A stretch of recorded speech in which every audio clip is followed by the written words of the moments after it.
के जति भाग्यमा लेखिया छ त्यति मात्रै पाइन्छ त? हो, भाग्यमा जति लेखिया छ त्यति पाइन्छ, तर कति भाग्यमा लेखिया छ थाहा छ हामीलाई? थाहा पनि त पाउनु पर्यो नि, मेरो भाग्यमा यति लेखिया छ भनेर। कसलाई थाहा छ कसको भाग्यमा कति लेखिया छ? जसले प्रयास गर्छ उसको भाग्यमा असीमित लेखेको हुन्छ। बिना प्रयास त केही पनि प्राप्त हुँदैन। प्रयास नगरी प्राप्त हुँदैन। किनभने नि हामीलाई प्रयास गर्ने क्षमता ईश्वरले दिएको छ नि, दिएको क्षमता प्रयोग गर्नु पर्यो नि। घरमा सबै खाने व्यवस्थाहरू छ, तर पकाएर त खानु पर्यो नि। अहिलेसम्म कसैको भाग्यले खाना पकाएर दिया छ? आफैले पकाएर खानुपर्छ।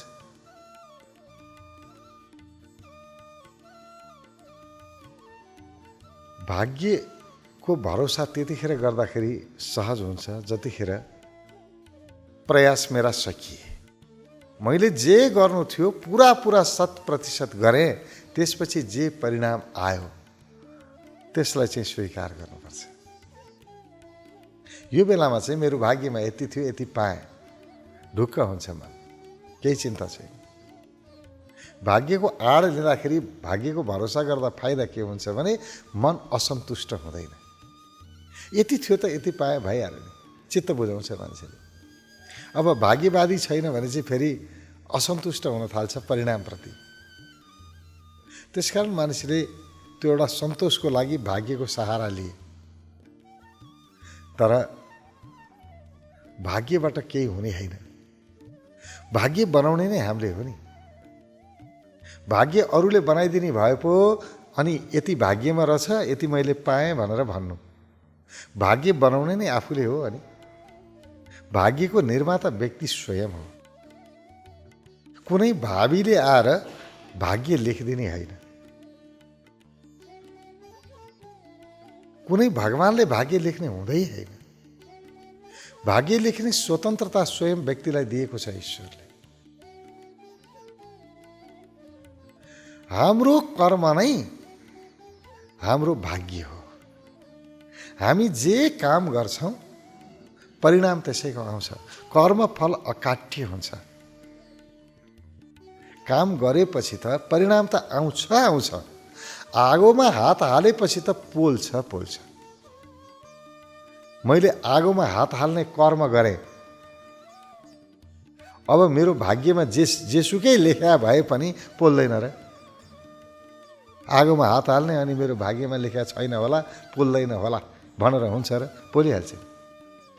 मैले जे काम गर्छु त्यसको परिणाम त मैले पाउँछु नै। तर के हुन्छ भने कति परिणामहरू म अहिले पाउँछु, कति परिणामहरू चाहिँ अलि पछि पाइन्छ। मैले पहिला पनि उदाहरण दिएको छु। जस्तो तोरी रोप्नुभयो भने नि बारीमा 15 दिनमै साग खान योग्य हुन्छ। भनाइको मतलब बारी लगाएको 15 दिनमा परिणाम आयो। कति छिटो परिणाम आयो। तर त्यही बारीमा नरिवल रोप्नुभयो, सुपारी रोप्नुभयो भने 10 वर्ष कुर्नुपर्छ परिणाम आउनलाई। त्यस्तै हो हाम्रा कर्महरू पनि। कति कर्महरूको फल तुरुन्तै आउँछ, कति कर्महरूको फल चाहिँ पछि आउँछ, भविष्यमा आउँछ। कुनै कर्मफल त अर्को जन्ममा भोग्नुपर्छ। यो जन्ममा मैले काम गरेँ, अहिले भोग्न भ्याइएन, अनि अर्को जन्ममा त्यो कर्मफल परिपक्व हुन्छ। त्यसपछि व्यक्तिले फल भोग्छ। त्यही फललाई भाग्य भनिन्छ। आखिरी मैले अहिलेको भाग्य कहिले बनाएको हो? हिजो बनाएको हो।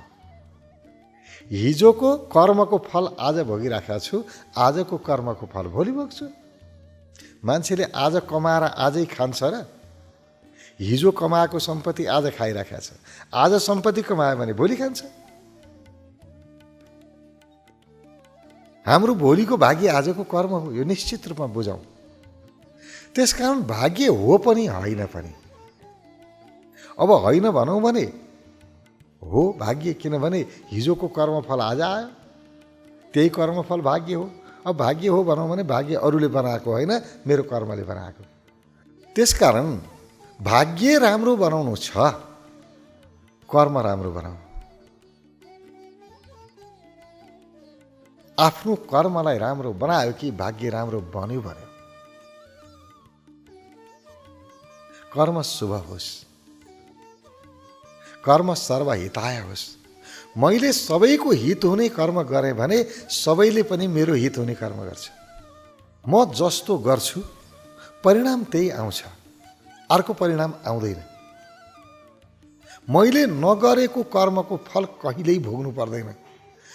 कसैले मलाई सजाय दिँदैन। मैले नगरेको गल्तीको सजाय मलाई कुनै भगवानले दिँदैन, कुनै भावीले दिँदैन, हुँदैन, असम्भव। जे म कर्म गर्छु त्यही अनुसारको मेरो भाग्य बन्छ। भाग्य सुधारौँ। त्यसकारण ऋषिहरूले एउटै कुरामा जोड दिएका छन्। त्यो के हो भने कर्म। बाबु कर्म सुधार। हामी धर्मशास्त्रहरू पढ्छौँ नि, के भने हुन्छ त्यसमा? धर्मशास्त्रमा एउटै कुरा भनेको छ, बाबु यो गर्न हुन्छ, यो गर्न हुँदैन। यो गर्यो भने राम्रो हुन्छ, यो गर्यो भने नराम्रो हुन्छ। यो काम गरे तिमी खुसी हुन्छौ, सुखी हुन्छौ, यो काम गरे तिमी दुखी हुन्छौ। यो धार्मिक पुस्तक भनेको त नि कानुनको किताब हो कि यो गर्नुहुन्छ, यो गर्नु हुँदैन, बस कानुनभन्दा बाहेक केही पनि होइन। उनीहरूले खालि सबै सिकाएकै कर्म छ। पुरै ऋषिहरूको विधानै त्यही रह्यो, बाबु कर्म सपार, भाग्य आफै सप्रिन्छ। त्यसैले आफ्नो कर्म सफार। भाग्यमा जति छ त्यति आउँछ। यसको अर्थ के हो भने मैले जति कर्म गरेको छु त्यति परिणाम आउँछ। भाग्य भनेको मेरो कर्म।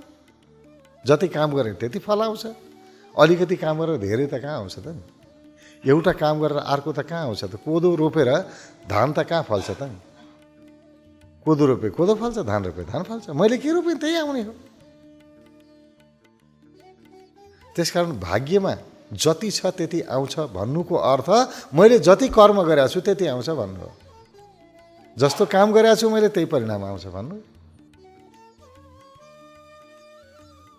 भाग्यवादी होइन, कर्मवादी बन्नुपर्छ। किनभने भाग्य बनाउँछ कर्मले। भाग्य हुन्छ, हुँदैन भनेको बिल्कुल होइन। कतिपय घटनाहरू अचम्म लाग्छ, आश्चर्यजनक रूपमा घट्छ। जसको कल्पना गरे पनि गरेका थिएन त्यस्तै घटनाहरू घट्दैछन्। भोग्नुपर्छ। नचिताएको स्थिति पनि भोग गर्नुपर्छ। यस्तो दुर्घटना होला भनेर कल्पना पनि गरेका थिएन त्यस्तो दुर्घटना पनि बेहोर्नुपर्छ। कति राम्रा काम पनि आइलाग्छ। यति फाइदा होला मलाई भनेर सोचे पनि थिएन, त्योभन्दा राम्रो फाइदा भइदिन्छ। अचम्म लाग्छ। अनि त्यो बेलामा हामीलाई के लाग्छ भने भाग्य, आहा मेरो भाग्य राम्रो भयो भने पनि वाह मेरो भाग्य गजब रहेछ नि, फाइदा भयो। अब हामी त्यसलाई भाग्य भन्छौँ जुन कुरा काम नगरिकन आयो कि सित्तै आयो। गरेको थोरै थिएँ, धेरै आयो। नसोचेको नचिताएको चाहिँ आइदियो। जति काम गरेका थिएँ त्यति नै परिणाम आउनुपर्ने हो, त्योभन्दा पनि बढी आयो। अचानक फाइदा भयो। आशै नगरेको फाइदा भयो भने मेरो भाग्यमा त गजब लेखाएर छ, गजब फाइदा पनि मलाई।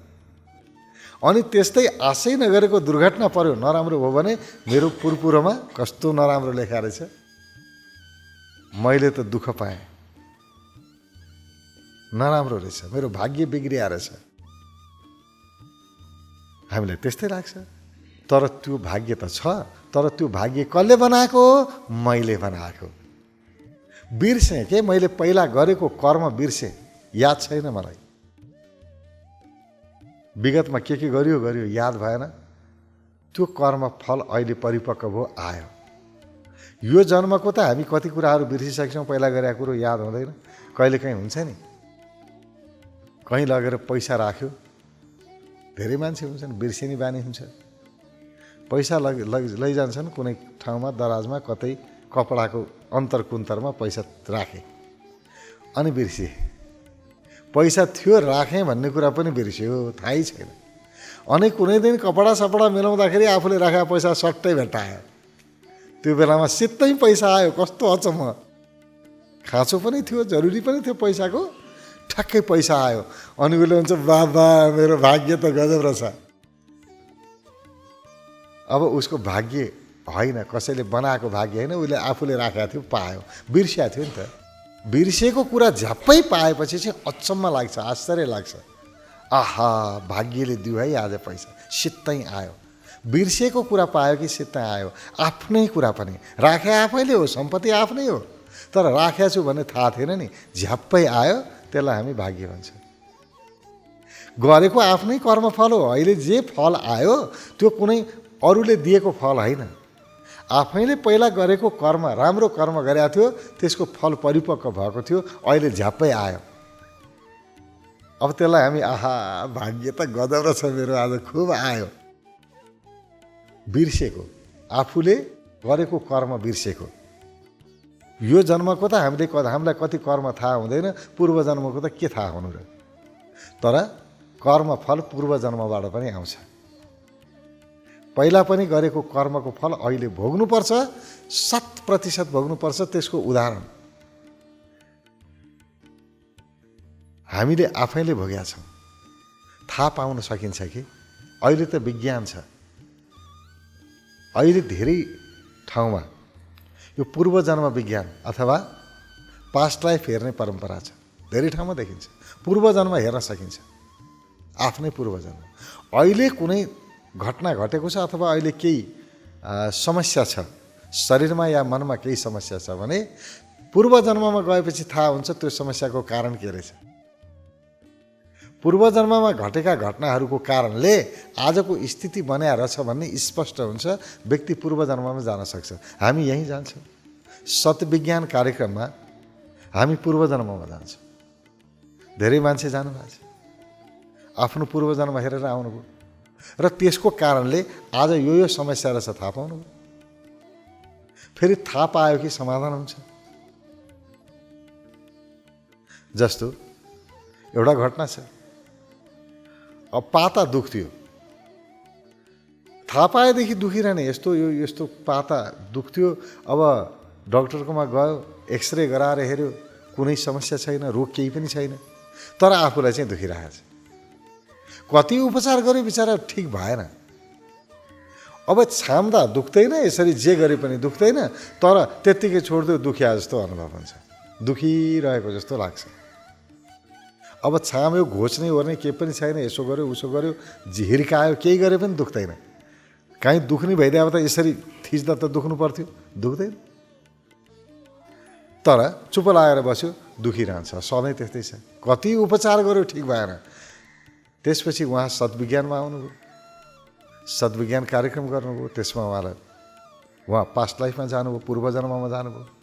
पूर्वजन्ममा जाँदाखेरि त उहाँले भन्नुहुन्थ्यो उहाँ भियतनाममा हुनुहुँदो रहेछ अरे, लडाइँ भइरहेको ठाउँ। त्यहाँ कुनै एउटा सैनिक पोसाक लगाएको मान्छे आएर तरबार लिएर आयो अथवा धारिलो हतियार लिएर आएर उसको पाता काटिदियो, पुरै हात छिनाइदियो, कुमबाटै गयो। अब घाँटी काट्यो त तुरुन्तै मर्थ्यो होला, तर पाता काट्यो, अब कति पीडा भयो होला, मर्न कति समय लाग्यो। लामो समयसम्म एउटै पीडा भोग्यो भने त्यो अवचेतन मनमा जान्छ, अचेतन मनमा सङ्ग्रहित हुन्छ। त्यो पीडा उसको अचेतन मनमा सङ्ग्रहित भयो, लामो समयसम्म पीडा भोग्नु पर्यो। र त्यो अचेतन मनमा बसेको पीडा अहिले अर्को जन्म यहाँ लियो र पनि त्यो पीडा यथावत रह्यो, अहिले पनि पातो दुखिरहने। त्यो बेलामा दुखिया हो काटेर, तर अहिले दुखिरहेको छ। अनि उहाँले जब यो रहस्य थाहा पाउनुभयो, त्यही दिनबाट पातो दुख्न बन्द, सकियो। औषधि पो हो त्यो त, पास्ट लाइफ त पूर्वजन्ममा हेरेर आयो, सकियो। यो घटनाबाट यो कारणले मेरो समस्या रहेछ भन्ने थाहा पायो कि समस्या सकिन्छ। अहिले धेरै ठाउँमा मेडिकल साइन्सले पनि प्रयोग गरेको छ, मनोविज्ञानले धेरै काम गरेको छ यसमा। अहिले धेरै बिमारीहरूको उपचारको लागि यो पूर्वजन्ममा लैजाने, के कारणले यस्तो भएको रहेछ उसलाई देखाइदिने यो परम्परा छ, धेरै ठाउँमा प्रयोग हुन्छ। यसको अर्थ के भने पूर्वजन्म रहेछ थाहा भयो नि। म मरेपछि सबै सकिँदो रहन्छ, अहिले मरे पनि यो शरीर मरे पनि अर्को म जन्म लिँदो रहेछु, म मर्दो रहन्छु भन्ने प्रमाण भयो कि भएन? पूर्व जन्ममा थिएँ, अहिले पनि छु भनेपछि यो जन्ममा छु, अर्को जन्ममा नि हुन्छु। र पूर्व जन्मको कर्मको फल अहिले भोग्नु पर्दो रहेछ, किनभने त्यो बेलामा पातो काटेको थियो, अहिले पनि उसले दुखी जस्तो अनुभव गरिरहेको छ। त्यतिखेरको त्यो पीडा आउँदो रहेछ। जे पनि हामी अहिले गर्छौँ त्यसको परिणाम पछिसम्म रहन्छ। त्यसकारण कर्म सुधारौँ, आफ्नो कर्मलाई जति सकेको शुभ बनाऊ, राम्रो बनाऊ। अहिले कसैको लुट्यो, ठग्यो, चोरी गर्यो, कसैलाई पनि दुःख दिएर सम्पत्ति आर्जन गर्यो, भोलि त्यो सम्पत्ति फिर्ता दिनै पर्छ। उसले पनि त्यसै गरी दुःख दिएर मेरो सम्पत्ति लिन्छ। जुन पीडा दिएर मैले अरूको सम्पत्ति अहिले जम्मा गरेको छु, उसले पनि त्यसै गरी मलाई पीडा दिएर सम्पत्ति लैजान्छ, जस्ताको तस्तै। मैले चाहिँ अरूलाई दुःख दिएर लिएँ भने उसले मलाई सुख दिएर मेरो सम्पत्ति लिँदैन, दुःख दिएरै लिन्छ।